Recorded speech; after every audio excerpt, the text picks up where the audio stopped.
Hello children, this is the fifth video. Now today we are going to see about the Pandyas of Madurai. This video is coming little bit late because I was not feeling well yesterday, so I couldn't take out the video. Now I'm all right. So today I'm going to talk about the Pandyas of Madurai and the Cholas of Tanjavur, and a small one is also is there, the Cheras, who ruled the Kerala also.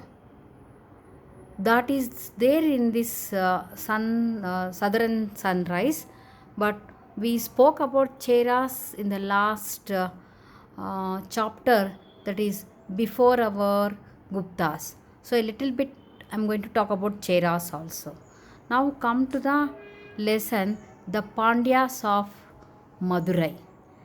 In the last video, I said that the North Tamil Nadu, Kanchipuram as a capital, the Chalukyas, they ruled the Pallavas, they ruled the Tamil Nadu. The southern part of Tamil Nadu, that is the south Tamil Nadu, Madurai as the capital, the Pandyas started ruling the Tamil Nadu. So the location is South Tamil Nadu. The capital is Madurai. Madurai also is called as sleepless city. Why means the always if you go to Madurai, Madurai is very famous for the cloths, lot of trade with cotton fabrics manufacturing, and it's always is a very busy street. So that's why it is called as a sleepless city, Madurai. Okay. So this Madurai is where it is on the banks of river of Vaigai. Vaigai, banks of rivers. So Pandyas, they took the South Tamil Nadu to rule their kingdom, and their capital was Madurai. And who are the very famous kings in that? The one person is Nedunjalian. And okay, he ruled. He was the one first. He ruled the Pandyas kingdom. In before that, we used to say Pallavas always have fought with Pandyas, Cheras, and Cholas. All these are the no. They had a fight with each other. And who is the significant king in that? Kudungan. Okay. This is his time, that 590 common era to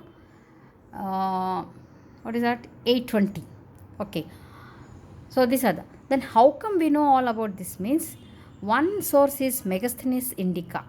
When he visited India, he talked about a lot about Pandya's kings, and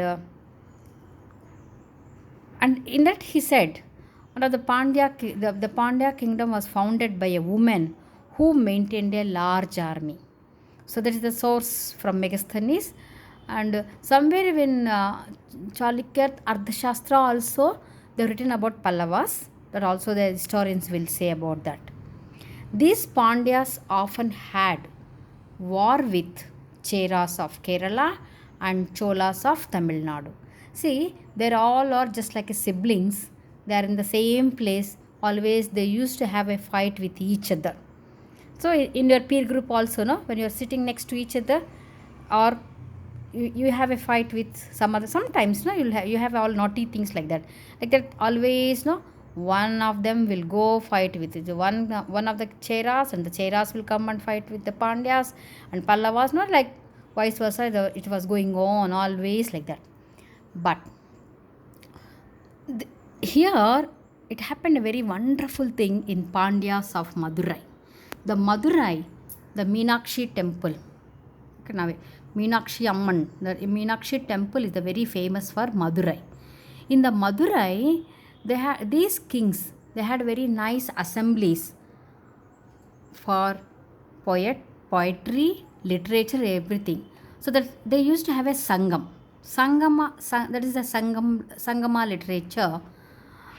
in the page number 73 also, you can go back to page number 73, you can read about Sangama literature. Sangam means assembly. Okay, there's a remarkable amount of literature and poetry was written in this period. So that's why they call it as Sangam literature. The kings, I said no, this Nendunjalin and Kudungan and other kings also, they did a lot of work for the Sangama literature. So in the Sangama literature, they used to have a lot of debates and discussions about the literature, the Tamil literature. The first Tamil grammar, Tolkapipiyam, is the first Tamil grammar. Before that, even none of the Dravidian language, they don't have the grammar. The first grammar, the oldest grammar is the Tamil grammar, that is Tolkapipiyam. Okay, so they had grammar for the, what is a grammar? It's the way we have to write, the way we have to pronounce, the way we have to make the sentence, that is the grammar. So they made a grammar for Tamil literature. And the Marco Polo also visited during that time, visited the city Madurai, the Meenakshi temple, built during this Pandyas, is a jewel of temple architecture. If you browse in Google about Meenakshi temple, you can see the architecture. I think in the Pallavas we said no, the first the Pallavas started construct the temples with the stone. The Dravidian architecture started in the South India. So the same thing extended to this Pandya's kings also. So we already said that always they have fight with Cholas, Cheras and Pallavas, like that it was going on. But at some extent, even the Pallavas dynasty also started declining. In your chapter, we don't have about Cheras, but in the previous, that when I said Sangama literature, there you have about Cheras also. The Cheras who ruled modern Kerala nowadays, there's a capital Vanaji. Then how come we know about these Cheras? The source was is the Ashoka's inscriptions. In that they talked about the Cheras. Who is a great Nedum Charalatan is a famous king. He had a fight with Cholas and Pandyas also, and he also captured Roman trading fleet of the Malabar coast. So that also he captured. He was one of the famous king there, and they encouraged trade with Arab traders, took Indian goods to Egypt and Rome across the Arabian Sea. When we are going to talk about arrival of Muslims, how the Arab traders started trade with India, there I am going to talk about the Cheras, how they helped the Arabs in the trading. So this is a little bit about Cheras. So Pandyas, we did Pallavas, last video, Pandyas and Cheras.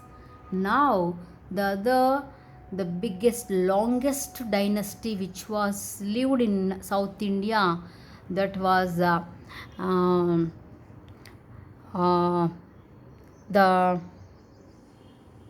Cholas of Tanjavur. That also we are going to talk. In the next video, I am going to talk about the Cholas of Tanjavur.